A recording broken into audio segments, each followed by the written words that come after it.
commence à faire nuit. L'orage gronde au loin.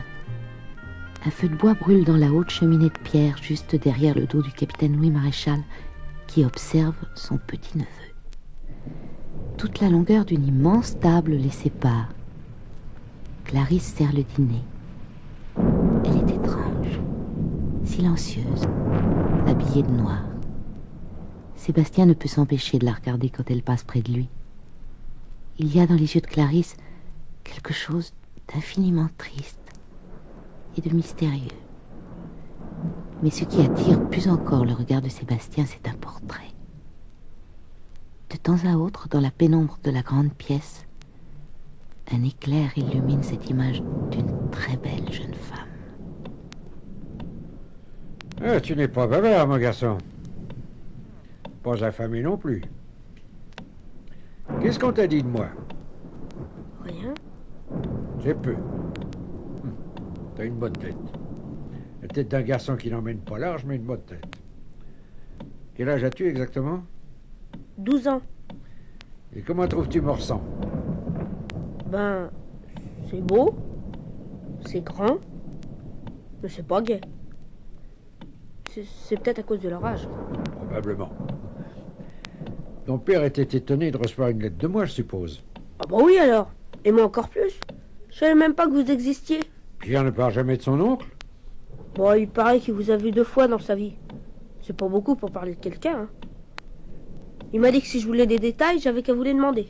Et là-dessus, il t'a expédié. Comme vous dites. Il m'a seulement raconté que vous avez fait des trucs formidables pendant la guerre. Je sais même pas quelle guerre. Et puis... Et puis? Que j'étais responsable de la mort de ma femme et de mon fils. Ah non? Il m'a juste dit qu'ils étaient morts, c'est tout. Et puis, quand je suis arrivé à Paris pour changer de train et venir ici, j'ai trouvé le notaire. Vous savez, maître Biard.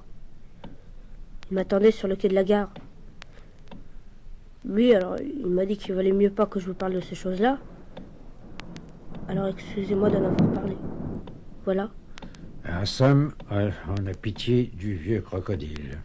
Ah, d'après maître Biard, vous seriez plutôt un ours qu'un crocodile. Tiens. Oh, mais il disait ça très gentiment, hein. Eh ben, mais je penserai le remercier quand je le verrai. Un ours, c'est beaucoup mieux qu'un crocodile, vous savez. À ta place, je parlerai d'autre chose. Passe-moi ma canne, veux-tu? Je sers le café dans le salon. Oui, Clarisse. Vous avez mal à votre jambe? Une... Appuyez-vous sur moi. C'est bien plus pratique qu'une canne. Tu crois? Oh, mais tu es solide, on dirait. Encore assez? Je fais du cheval et du judo. Il faudrait peut-être qu'il aille se coucher, cet enfant, après le voyage qu'il a fait. J'ai encore 2 mots à lui dire. Il n'en dormira que mieux. Tiens, apporte-moi la pipe qui est sur la table, là-bas. Et viens t'asseoir. Ton père t'a donc jeté entre les pattes de l'ours. Sous quel prétexte? Aucun, justement. Mystère. Écoute un peu. La première fois que j'ai embarqué, j'avais 14 ans. Depuis, les maréchals n'ont pas plus compté pour moi que s'ils n'existaient pas. D'ailleurs, je n'avais pas plus d'importance pour eux. J'ai reçu des faire-part de mariage, de naissance, de mort. J'ai jamais répondu. Un seul m'a étonné. Celui que m'a envoyé ton père. Il m'annonçait à la fois ton existence et son mariage avec une certaine... Sylvia. Oui. Elle est belle? Très belle. Eh ben, tant mieux. Je n'avais aucune raison de répondre à ton père plus qu'aux autres. Là-dessus, j'ai vu le notaire. Ton fameux maître Biard, celui qui a l'amabilité de me comparer à un ours, là. Et ce qu'il m'a dit m'intéresse. Si tu me plais, j'ai l'intention de te laisser tout ce que je possède. Et c'est pour ça que vous m'avez fait venir? En somme, c'est une histoire d'héritage, hein. Comme tu dis. C'est dégoûtant. Pas plus qu'autre chose. Et si je vous plais pas? Oh, je te renvoie d'où tu viens. Je peux partir tout de suite? Bon, tu pourrais. Je suis libre? Tout à fait libre. Alors je m'en vais. Et si, d'homme à homme, là, je te demande de rester? Ben, On peut toujours essayer, hein. Il fait tout à fait nuit maintenant. L'orage a cessé, mais le vent s'est levé et souffle par rafales. Et Sébastien regarde autour de lui avec une certaine inquiétude. Y a pas d'électricité à Morsan? Si, mais il y a souvent des pannes les jours d'orage. Des fils qui se touchent, je ne sais où. Oh, ça dure pas longtemps. Je peux vous appeler Clarisse? Je peux vous appeler Clarisse? C'est ce qu'a dit Gilles la première fois que je l'ai vu. C'était drôle parce que il était tout petit. Et moi, j'avais 1 an de moins que lui. Sébastien, si tu as entendu bruit cette nuit au-dessus de toi, n'aie pas peur. C'est Gilles. Il aime tellement se promener dans le grenier. Ses livres et ses jouets sont là-haut et, quelquefois, il revient les trouver. Mais qui est-ce, Gilles? Gilles Maréchal, le fils du capitaine. Celui qui est mort il y a 25 ans? Mort. Qui ose dire qu'il est mort? Il faut pas le déranger quand il revient. Il n'aime pas qu'on le dérange. On n'ait pas peur. Il est doux comme un agneau. Moi qui l'ai si bien connu, je peux le dire. Doux comme un agneau. Doux comme un agneau. Le visage de Clarisse est couvert de larmes. Elle sort de la chambre comme une ombre. Mais le lendemain, il faisait grand soleil. Et Sébastien découvrit qu'à Morsan, après tout, il n'y avait pas que des fantômes.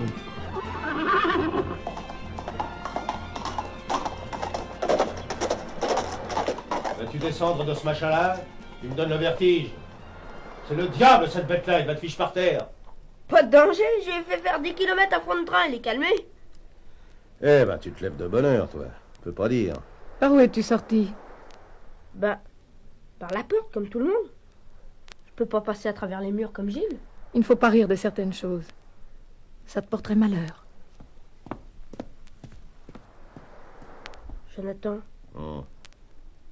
pourquoi elle s'en va, Clarisse? Où elle va? Faire ta chambre. Probable. J'ai dit quelque chose qu'il fallait pas dire? Oui. Et on ferait mieux de lui enlever de la tête, son Gilles. Ça, c'est pas possible. Dis donc, Gilles. C'est pas un nom qu'il faut dire devant le capitaine. Je sais. Il y pense beaucoup? Il ne pense qu'à ça, du matin au soir et du soir au matin. Et Clarisse, c'est tout pareil. Mais ça la rend complètement folle. Peut-être bien. C'est pas un mal. Bah, moi, je trouve que si. Et tu peux pas comprendre. Quel âge il avait? Gilles? Oui, quand il est mort. 16 ans. Ils l'ont emmené le 23 janvier 1944. Pour ton oncle et pour Clarisse, c'est comme si c'était hier. Qui l'a emmené? Des miliciens. Des soldats, quoi. Enfin, des drôles de soldats. Lui et sa mère, ils les ont emmenés. Et on ne les a jamais revus. Pourquoi? Qu'est-ce qu'ils avaient fait? Rien que du bien. Jonathan, où vas-tu? Chercher quelques homards dans le vivier. Je peux aller avec toi? Avec ton cheval? T'as bien un vélo? Jonathan, explique-moi. T'expliquer quoi? Faut pas être curieux à Morsan.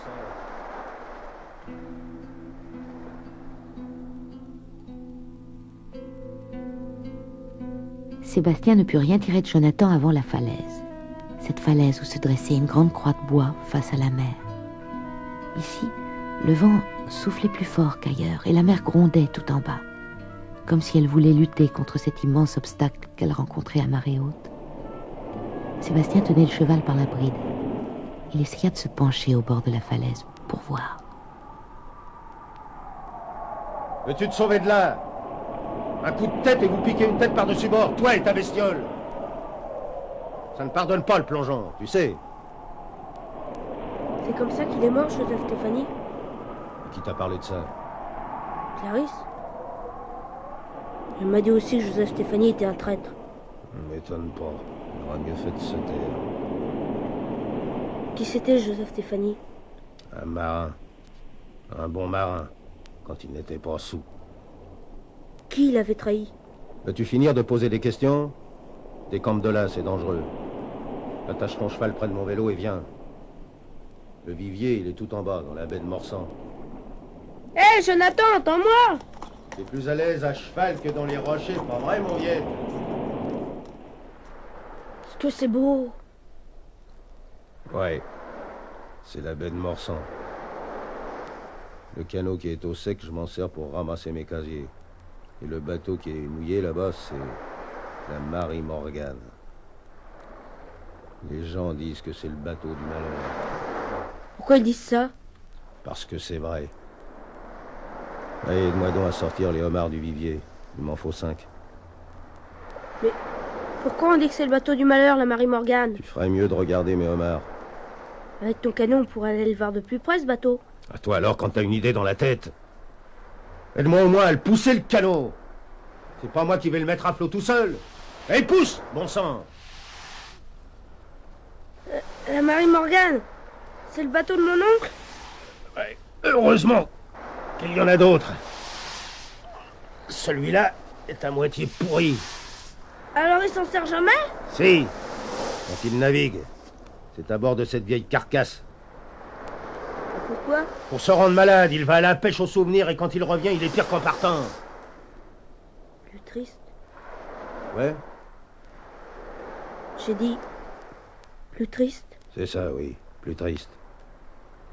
Parce que dans ce bateau-là, il n'y a plus de souvenirs qu'il ne peut y en avoir dans la tête d'un homme. Oh, voilà à flot. Allez, saute à bord. Je mets le moteur en route.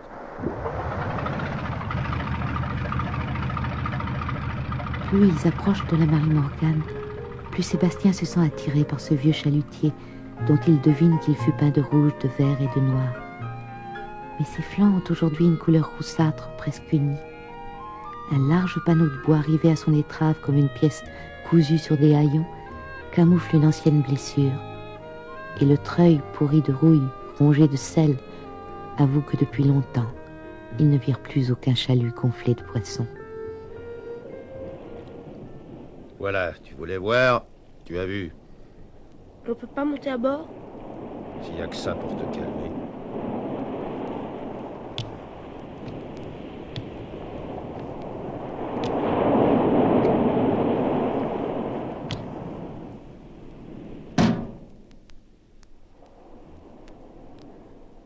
Bah raconte maintenant. Faudra que tu me dises la vérité. Ah, ça par exemple. J'ai pas 4 ans, tu sais. Je peux aussi bien comprendre que n'importe qui. Je sais pas comment t'expliquer ça, moi. Bah il sait toujours. T'es trop gosse. Qu'est-ce que ça veut dire pour toi, la guerre? La résistance et tout ça? Mon grand-oncle, c'était un résistant? Oui. En 40, il est parti en Angleterre. Il a organisé un réseau pour faire passer les gens là-bas. Comment il faisait? Avec des bateaux de pêche. La Marie Morgan en particulier. Les gens embarquaient de nuit dans la baie après avoir passé un jour ou deux à Morsan. Quelquefois plus. C'était Madame Maréchal et Gilles qui les cachaient. Et alors? Quoi, et alors? Bah, quand je saurai tout, je te demanderai plus rien, tu sais.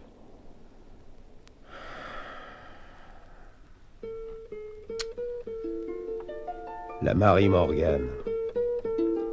C'était le bateau de Joseph Stéphanie.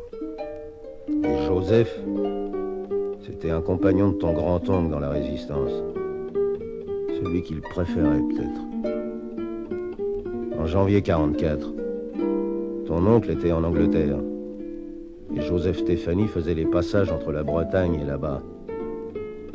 Un matin, c'était le 23 janvier, quand la Marie Morgan est revenue au port. Il y avait du monde qui l'attendait sur le quai. C'était la milice. Ils ont embarqué Joseph Stéphanie à la Gestapo pour le questionner. Et c'est le soir de ce jour-là qu'ils sont venus à Morsan. Lui, Joseph, ils l'ont relâché. Ton oncle a toujours pensé qu'il avait parlé. Et toi? Ouais, j'en sais rien. J'étais gosse en ce temps-là. J'ai pas à juger.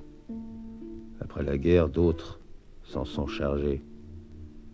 Et alors? Alors, rien. Joseph a toujours juré qu'il avait rien dit. Et on n'a jamais pu prouver le contraire. Mais il s'est mis à boire et quand il avait bu, il disait de drôles de choses. Quelle chose? Il disait qu'un jour il en finirait et qu'il se tuerait, quoi. Il ne pêchait plus. Il laissait sa femme et son fils dans le pétrin. Ça a duré un peu plus d'1 an. Puis une nuit, il est sorti du café complètement saoul et on croit qu'il est allé voir ton oncle. Ce qu'ils se sont dit, ça on n'en sait rien. Mais en revenant, Joseph est passé par la falaise et le matin, on l'a retrouvé en bas. Mort. Quel âge vous aviez, Clarisse et toi, quand Madame Maréchal et Gilles ont été arrêtés? Ouais, 13 ans. Clarisse, 15. Si tu les avais vus, Gilles et elle, dans ce temps-là, aussi beaux l'un que l'autre. Ce qui leur plaisait, c'était le grenier de Morsan. Ils y passaient des heures tous les deux.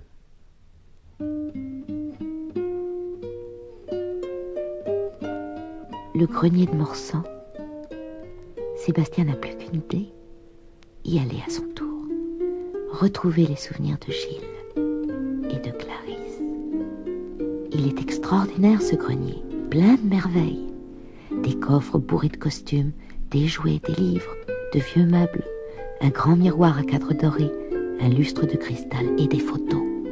Beaucoup de photos jaunies, les souvenirs de toute une vie. Gilles à tous les âges, solide, blond, l'air content de vivre, et sa mère délicate et brune. Sur presque toutes les photos, elle a le sourire un peu mélancolique du grand portrait de la salle à manger.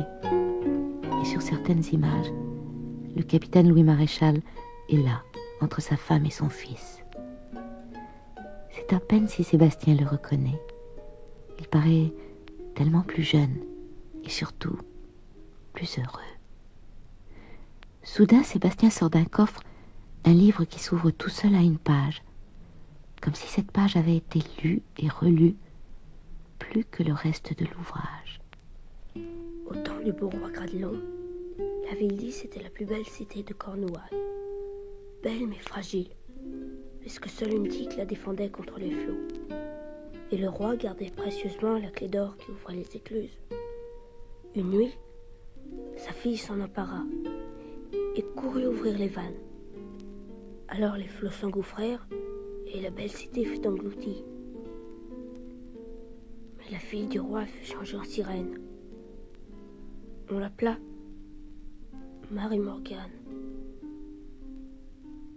la fée de la mer, celle qui entraîne au fond des abîmes les marins que sa beauté attire. Je crois bien que c'est Gilles qui lisait ce livre. Et Clarisse écoutait. Clarisse, viens avec moi. Mais je ne peux pas, tu vois, je mets la table. Mais t'as tout le temps pour le dîner. Mon oncle est à l'armement, il rentre tard, tu me l'as dit. Viens Clarisse, je veux que tu viennes. Mais non. Mais y a pas le mec qui tienne. Allez, viens, je veux que tu viennes. Sébastien a entraîné Clarisse dans le grenier. Il l'a installée dans un grand fauteuil poussiéreux auquel il manque un accoudoir. Et il apporte comme une offrande une coiffure faite de perles et de franges d'argent qu'il a trouvée dans l'un des coffres. Mets ça sur ta tête, Clarisse. Il ne faut pas. Je suis trop vieille pour me déguiser. T'es bête. Il la coiffe lui-même des franges d'argent. Et il l'oblige à se regarder dans le grand miroir à cadre doré. Tu sais à quoi tu ressembles? Non. À Marie Morgane. Tu sais que Marie Morgane était la reine de la ville d'Is? Gilles te l'a dit. Marie Morgane est une mauvaise reine, un démon. Une méchante. Une sirène. La fille de la mer qui peigne ses cheveux blonds comme l'or au soleil de midi. Et dont les chants sont plaintifs comme les flots. Marie Morgane attire les marins au fond des flots. Les marins qui la trouvent belle. Gilles est mort parce qu'il aimait trop la mer. Ceux qui aiment la mer restent près d'elle. Et elle les tue. Clarisse. Tu te promènes encore je ne sais où. Pardon. Je le ferai plus. Tu promets tout ce qu'on veut. Mais tu tiens jamais tes promesses. Je te les sortirai de la tête, tes idées, tu sais, Clarisse. Mes idées? Oui. Tu es pas plus folle que moi. Je te les sortirai de la tête, tes fantômes. Clarisse, pourquoi tu l'aimais si fort, ton Gilles? Il est tard, il faut que je descende. Le capitaine va rentrer, rien n'est prêt. Non, reste. Je t'aiderai, ça ira très vite. Oh, regarde, quelle drôle de robe. Elle a toujours été dans ce coffre. C'est là que Gilles l'a trouvée. C'était une vieille robe de sa mère, je crois. Un jour, il a coupé les franges et il en a fait cette coiffure. Pour toi. Pour une idée. Il disait que c'était les cheveux de Marie-Morgane. Il était le marin qui fait naufrage. Et il rencontrait la sirène au fond des mers. La sirène, c'était toi? Oui. Comment as-tu deviné? J'ai quelquefois des idées, moi aussi, tu sais. Clarisse, Oui. si t'as vraiment besoin qu'on t'invente des histoires, je t'en inventerai des toutes neuves. Mais les tiennes, il faut plus y penser. Tu sais, hein, ce grenier, c'est jamais qu'un grand fouillis. Mais il n'était pas si facile de soigner Clarisse. Et après cette visite au grenier, elle fut plus étrange et plus mystérieuse que jamais. Ce soir-là, le docteur Grégoire Sabel vint passer la soirée à Morsan avec le capitaine Louis Maréchal. Le capitaine paraissait fatigué. Et sans trop le laisser paraître, le docteur s'inquiétait. Ça revient souvent, cette douleur dans le bras gauche? Bon, de temps en temps. Il faudrait vous faire un électrocardiogramme. Et en tout cas, supprimer totalement le café et le tabac. Me laisse dans mon cœur tranquille et occupe-toi de ma jambe. Je ne peux pas faire plus que la dernière fois. Je vous donne un traitement, vous ne suivez pas. Et tu me noies de drogue qui ne sert à rien. Ton père s'y prenait mieux. Mon père ne vous a jamais soigné. Vous n'étiez pas malade. Je ne le suis toujours pas. Tu ne peux pas me faire une piqûre ou quelque chose comme ça? Si, bien sûr. Alors qu'est-ce que t'attends? Vous serez soulagé un jour ou deux. Et ce sera pire après. Après, on verra. Débrouille-toi pour que je sois bien demain. Hein? Des ennuis à l'armement? Ouais, le Moigne a eu un accident à bord du Narval. Tu ne le savais pas? Si, tout le monde en parle. Bien entendu, tout ça, c'est de ma faute. Narval est un vieux bateau, je ne comprends rien à la pêche moderne et je fais courir des risques inutiles. Je connais la chanson, tu sais. Le plus décevant, c'est la petite Voltaire. La fille de votre associé, Sophie Virginie? Oui. Elle met tous ses espoirs, la pauvre gosse, sur le blanc-bec que son père a eu la sottise d'engager comme second. Un garçon qui a tellement de qualité que son père n'a même pas osé me dire qu'il l'engageait. Je l'ai appris cet après-midi, alors que le Narval est en pleine tempête à quelques centaines de milles d'ici. Et on voudrait que je laisse ce gars-là remplacer le Moigne? Est-ce qu'on laisse 60 hommes et un bateau sous la responsabilité d'un Gwen Téphanie? C'est un bon marin? Possible. Mais c'est le fils de Joseph Téphanie. Son nom ne signifie rien. Un nom signifie toujours quelque chose. Regarde ce gosse. Sébastien dresse l'oreille.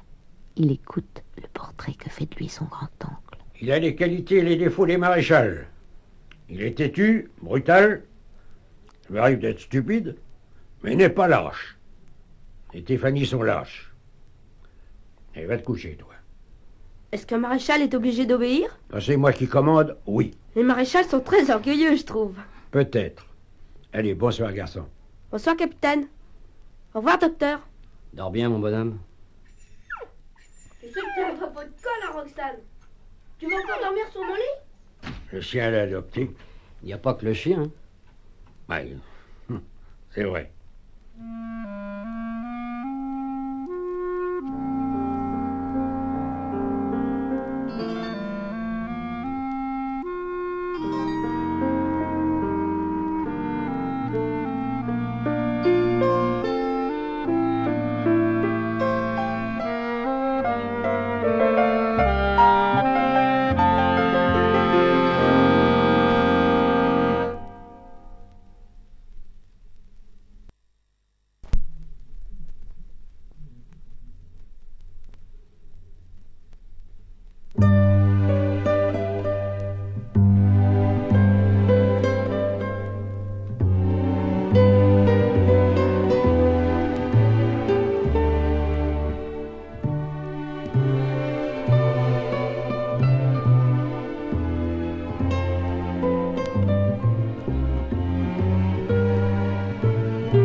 Tout le monde dormait à Morsan, sauf peut-être le capitaine. Quand tout à coup, le téléphone sonna. Couché tout contre Sébastien, Roxane leva le nez. Sébastien ouvrit un œil, puis l'autre, et s'assit brusquement dans son lit. Il venait de penser à ce drame en mer qui préoccupait tant son oncle. Dans sa chambre, le capitaine Louis Maréchal saisit le combiné. Allô? Un incendie à bord du narval, capitaine. La radio ne fonctionne plus. Pour les secours, on ne peut pas compter sur l'escorteur, il est encore à 50 milles dans le sud. 2 avions ont décollé de leur base au Groenland. Ils vont survoler la région d'Elfisk. Avec eux, on a une chance. Mais le temps est très mauvais. Allô? Allô, capitaine? Allô, vous m'entendez? Je viens tout de suite, Walter. Comment, tu ne dors pas, toi? J'ai entendu le téléphone. Alors je suis venu. Si vous avez des ennuis, hein, je peux aussi bien les comprendre que n'importe qui. Je sais. Allez, va t'habiller, garçon. Je t'emmène avec moi.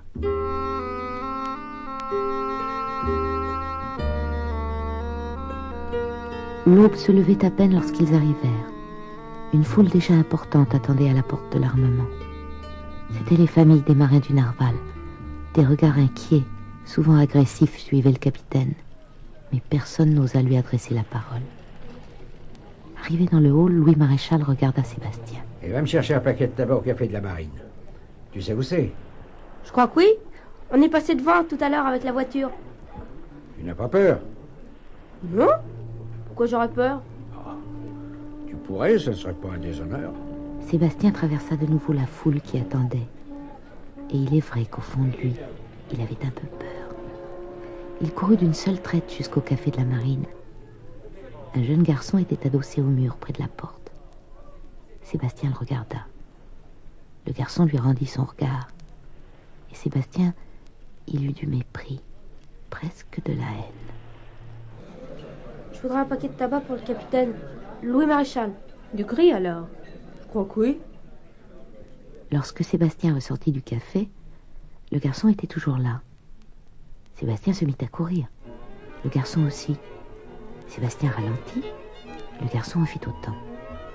Il pouvait avoir 17 ans. Il était beaucoup plus grand et plus fort que Sébastien. L'un suivant l'autre, ils arrivèrent dans la rue des Entrepôts. Ici, c'était le désert. Sébastien s'arrêta brusquement, se planta devant le grand. Pourquoi tu me suis? Alors le garçon sortit calmement un morceau de craie de sa poche et alla écrire en grosses lettres sur la porte d'un entrepôt « Maréchal, assassin ». Fais ça. Tu m'as pas compris? Je te dis d'effacer ça. Dis donc, tu veux que je te casse la figure? Oh, ça va, du calme. Tu veux même pas te battre, hein? J'ai pas envie de m'amuser. Sébastien fonce sur le grand, cogne de toutes ses forces. Les deux garçons roulent par terre. Ça suffit, hein? Si tu veux une raclée, t'as qu'à continuer. C'est bientôt fini ces histoires. Faut que je m'en mêle. Et debout. Les deux garçons se relèvent, leurs vêtements sont déchirés. Le marin qui vient de les interpeller hausse les épaules, réenfourche sa bicyclette et s'éloigne. J'aurais bien voulu voir ta tête si je lui avais dit pourquoi on se bagarrait. Il fallait pas te gêner. Pourquoi t'as rien dit? Je suis pas un faucheton. Faut peut-être que je te dise merci. Mais enfin, t'exagères. Il a tué personne, mon oncle. Pourquoi t'écris Maréchal assassin sur les murs? Pour que tu en parles. Mais t'es fou ou quoi? Oh, ça va, tu me fatigues. Va jouer aux billes. T'es qu'un lâche. Ce que t'écris, c'est même pas vrai. Ce qui arrive au narval, c'est même pas la faute de mon oncle. Par sa faute. Avant de partir, mon père lui a crié dans les oreilles qu'il avait pas confiance en ce bateau-là. C'est une ordure, un vieux truc. Y a rien de ce qu'il faut là-dedans. Si c'est vrai, pourquoi il est parti quand même alors, ton père? Parce que chez nous, quand on pêche pas, eh ben on crève. Alors c'est pas ton oncle qui aura donné de quoi manger aux 60 gars qui seraient restés à terre. Il a jamais eu pitié de personne. C'est une crapule, ton oncle. Moi, je te le dis. Et je m'appelle Bernard Lemoigne. Va lui répéter ça, il comprendra. C'est le capitaine Lemoigne, ton père? Ouais. Mais pourquoi tu le disais pas? Tu sais, il y a des avions qui sont partis pour aider le narval. Et puis il y a un bateau aussi qui vient à son secours. Mais le temps qu'il arrive, il sera trop tard. Sûrement pas. Il va arriver. C'est un escorteur. Ça va vite, tu sais, les escorteurs. Par gros temps, tu parles. S'il fait 7 nœuds, c'est le bout du monde. Des nœuds, je sais pas. Mais il va arriver. Et quand il arrivera, ben, ils auront déjà tous éteint le feu. Et puis il y a un docteur pour ton père, tu sais, sur l'escorteur. Et puis, ben, ils seront tous sauvés, quoi. Ton père aussi, ton père le premier. Et comment on ferait pour l'embarquer? Oh, bon, tu sais, ils s'y connaissent, hein. Ils ont l'habitude des naufrages. Ils ont sûrement l'habitude. Et puis d'abord, celui qui remplace ton père, eh ben, il va tout arranger. Si ça avait été Gwen Stefani, peut-être. Eh ben, ce sera lui. Tu parles. Encore un coup de ton oncle, ça aussi, hein? Oh, fallait pas lui laisser une chance à Gwen. Si jamais il avait réussi, le vieux en aurait crevé de rage. Alors il a donné l'ordre à Duterte de prendre le commandement. Duterte. Il est incapable de commander. Tandis que Gwen, c'est un type formidable. Tiens, son père. Ben c'est ton oncle qui l'a tué. C'est pas vrai, je suis au courant. Il est tombé de la falaise. À cause de ton oncle, et pour des vieilles histoires à dormir debout. Quelques jours plus tard, l'escorteur Surcouf put aborder le narval et embarquer l'équipage. Louis Maréchal donna par radio l'ordre d'abandonner le narval. Mais Gwen Stefani déclara qu'elle resterait à bord. Et 7 volontaires se joignirent à lui. Ces hommes entendaient réparer les avaries du narval et le ramener au port.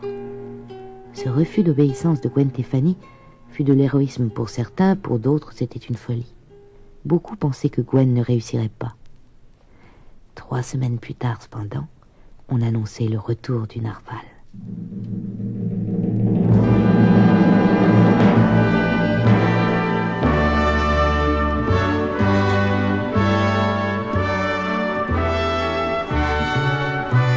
Une foule immense, rassemblée sur les quais du port, l'attendait. Quand il apparut dans la passe, quand on put voir ses flancs noircis de feu et les blessures de sa coque, ce fut une immense ovation.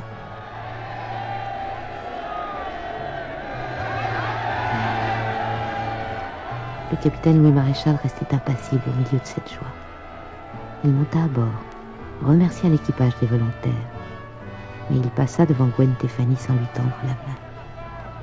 Puis, il rentra à Morsan. Sébastien avait bien vu qu'il partait, mais, pris par l'enthousiasme général, il continua à crier comme les autres. Vive Gwen! Vive le narval! Bravo Gwen! Allez! Pourtant, il avait envie de rejoindre son oncle. Et quand il revint à Morsan, il alla tout droit à la chambre du capitaine. Est-ce que Gwen Stefani ressemble à son père? Est-ce qu'il ressemble à Joseph Stefani? Oui.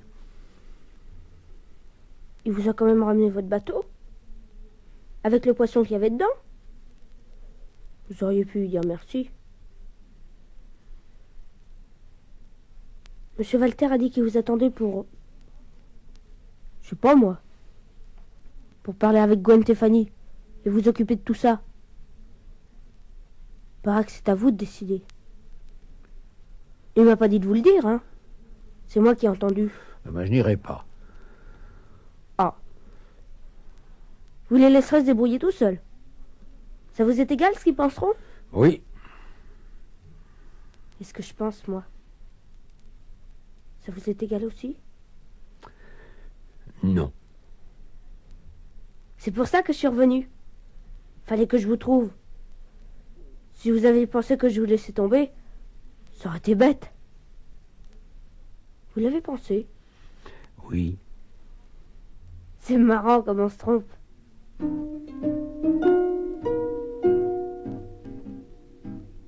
En ville et au port, le retour du narval avait libéré les langues. On parlait de Gwen, de la vieille haine que le capitaine Louis Maréchal avait pour sa famille. Les uns comprenaient, les autres, les jeunes surtout, donnaient tort au capitaine. Bernard Lemoyne raconta à Sébastien ce qu'il savait. Mon père assistait à la vente aux enchères de la Marie Morgane.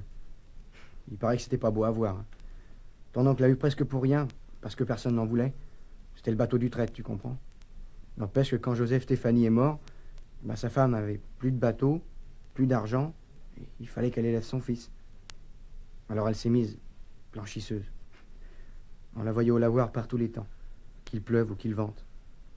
Et un hiver, elle a attrapé mal. Elle est morte quelques mois après. Gwen est resté seul au monde. Il avait 9 ans. Ton oncle aurait pu passer l'éponge, tu crois pas? Mais non.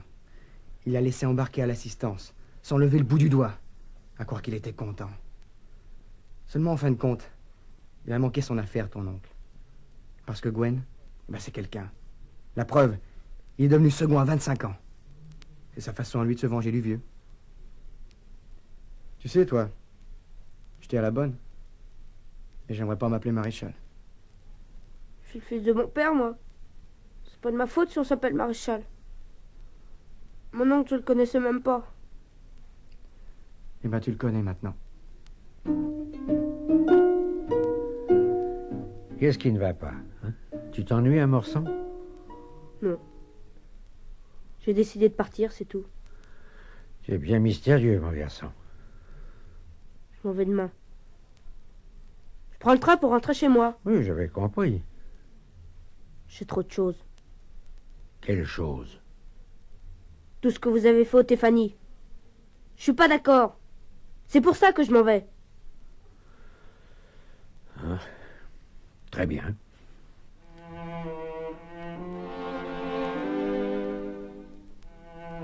Cette nuit-là, le capitaine ne dormit pas. C'était une nuit d'orage, comme le jour de l'arrivée de Sébastien.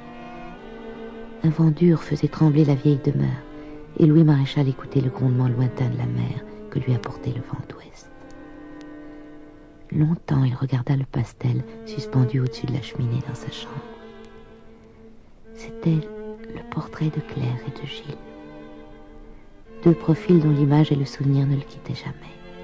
Et lentement, presque malgré lui, le capitaine prenait sa décision. Le jour n'était pas levé quand il quitta Morsan. Lorsque Sébastien se réveilla, il faisait grand jour.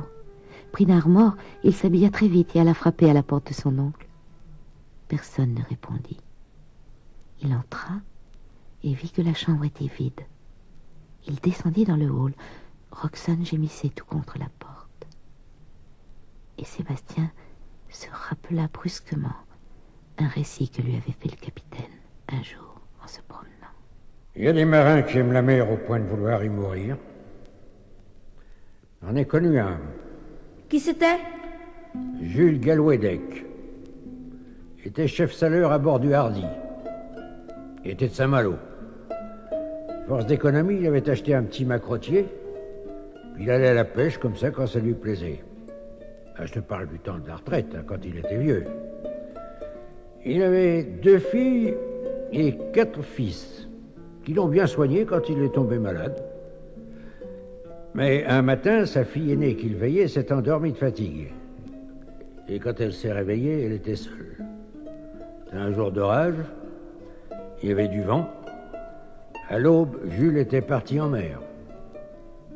Et on ne les a jamais revus. Ni lui, ni son bateau. C'est ce qu'il avait voulu. Et on ne les a jamais revus. Ni lui, ni son bateau. Sébastien court jusqu'à la baie de Morsan. Du haut de la falaise, il aperçoit un tout petit point à l'horizon. C'est la Marie Morgane qui s'éloigne. Capitaine!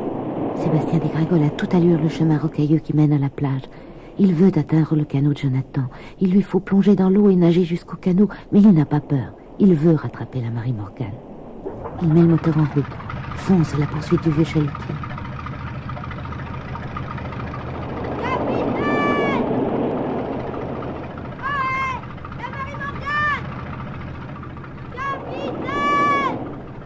Hurler, c'était peine perdue, Sébastien le savait bien. Mais être seul, tellement seul sur cet immense désert d'eau, valait qu'on essaie de se remonter le moral et entendre sa voix lui faisait une compagnie. Soudain, le moteur du canot toussa. Cela faisait un drôle de bruit, comme si quelque chose ne tournait pas rond, et tout à coup, plus rien. La panne. Capitaine! Au secours! Capitaine! Dans l'habitacle de la Marie Morgane, Louis Maréchal gouverne droit vers le large. Il entend bien quelque chose qui lui semble être le cri d'une mouette. Pourtant, il penche la tête hors de l'habitacle. Il écoute. Louis Maréchal saisit ses jumelles. Là-bas, l'enfant essuie ses yeux d'un revers de main. Est-ce qu'il rêve? Est-ce qu'il devient fou? Non. La Marie Morgane vire de bord. Elle vient vers le canot à pleine vitesse. Elle est bientôt tout près. Et le capitaine lance une amarre. tes forces. N'aie pas peur. Sébastien enjambe enfin la liste de la Marie Morgan. Et l'émotion rend le capitaine un peu bourru. Crois-tu que ce soit malin de risquer sa vie pour une promenade en mer? Vous me laissez toujours tomber. Alors j'en avais assez à la fin. Viens non à l'abri. Tu es trempé. Moi, tu osais t'en aller à plus de 8000 de la côte avec un malheureux canot qui n'est même pas ponté. J'aurais pu ne pas te voir. Je vous aurais rattrapé. J'allais plus vite que vous. Seulement, je suis tombé en panne. Il fallait regarder le niveau du réservoir avant de partir. Faut pas penser. Puis j'avais pas le temps. Où on va? On rentre. Déjà? Si j'étais pas venu, vous seriez allé plus loin pourtant. Très loin peut-être. Pourquoi vous m'avez pas emmené? Tu dormais quand je suis parti. C'était pas très difficile de me réveiller. Capitaine, j'avais peur que vous fassiez comme Jules, le chef saleur. Si on vous avait jamais revu, ni vous, ni le Marie Morgan, ça aurait été terrible. Pour moi surtout. Pourquoi? Parce que j'aurais pas eu le temps de vous dire que je partais pas. Je prends pas le temps pour rentrer chez moi, quoi. J'avais compris. C'est important. Très important. Oh, capitaine, regardez! Le ciel est tout noir. Oui, c'est un grain qui arrive. Mais prends le gouvernail, Sébastien. Je vais fermer le capot à l'avant. Là-bas, à l'avant du bateau, Louis Maréchal est pris d'un malaise. Il se cramponne à la lisse. Toute sa volonté n'y fait rien. Il n'a plus de force. Il va tomber. Capitaine! Sébastien stoppe le moteur, se précipite vers son grand-oncle, s'agenouille près de lui. Le vent et les embruns lui frappent le visage. L'orage gronde. Mais Sébastien ne sent rien, n'entend plus rien de tout cela. Il essaie de deviner les mots que murmure le capitaine. J'aurais voulu te ramener à terre. C'est moi qui vous ramènerai. Le docteur vous soignera. Et quand vous serez guéri, on fera une grande fête à Morsan. On invitera tout le monde. Même Gwen. Oui, il faudra inviter Gwen. Vous lui direz que vous pouvez pas oublier Claire et Gilles. Mais que vous regrettez. Je veux dire, le mal que vous avez fait au Téphanie. Oui. Et puis vous direz à Gwen que vous lui rendez la Marie Morgan. Oui, je le dirai.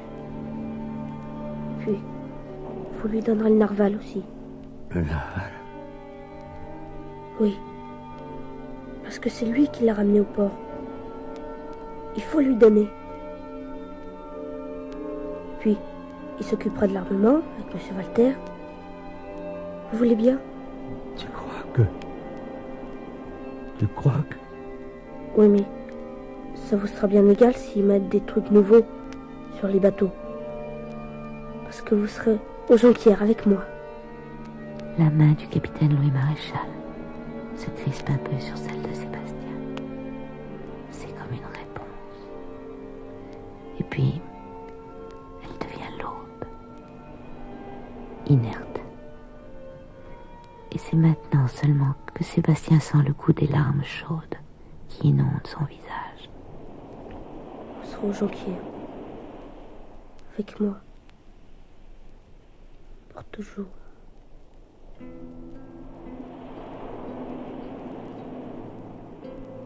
La Marie Morgan dérivait doucement dans le calme revenu. Debout à l'avant, Sébastien regardait venir le canot de sauvetage. Il y avait à bord Gwen Téphanie, Jonathan et le docteur Sabel. Ils n'eurent pas besoin de poser de questions.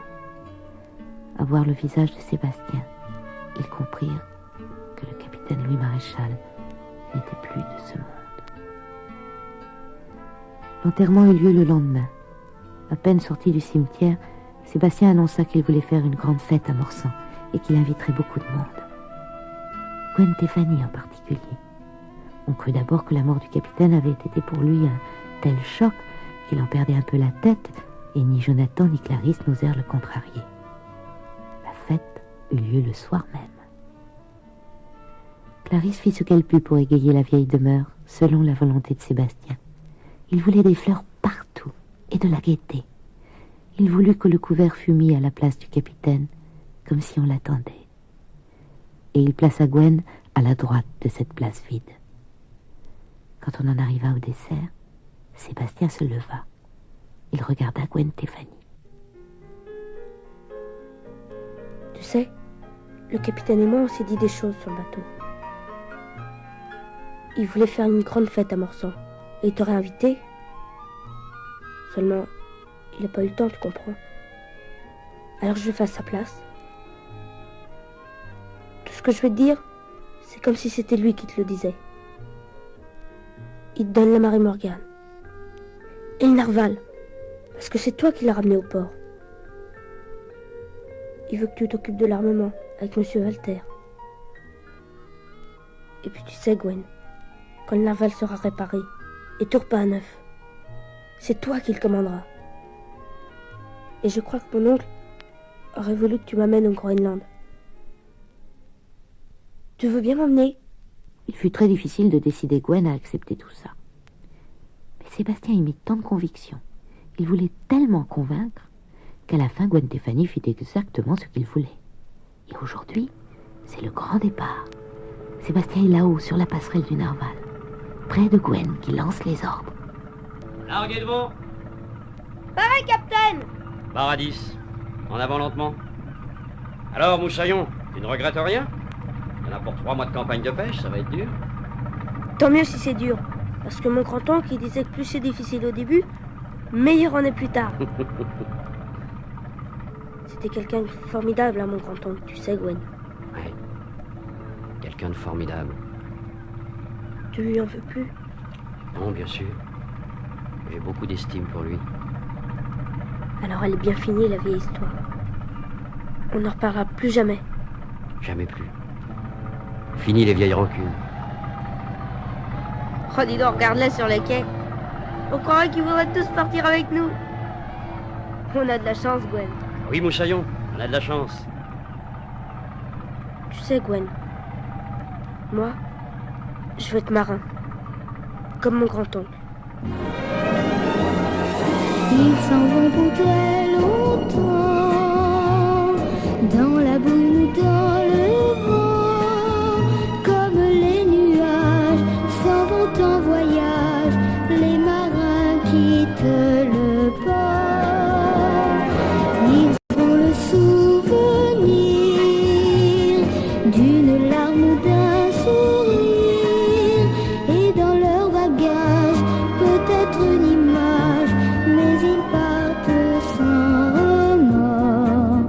Je crois que les marins s'en vont pour écouter la chanson de la sirène aux longs cheveux, et je crois qu'elle a chanté pour eux, mais ils ont gardé leur secret, encore jamais deviné. On dirait la mer et tout son mystère autour d'eux comme un reflet. Pourtant si j'étais marin, peut-être qu'un beau matin, d'un coup de chalut, comme on n'en fait plus, je pêcherai la sirène.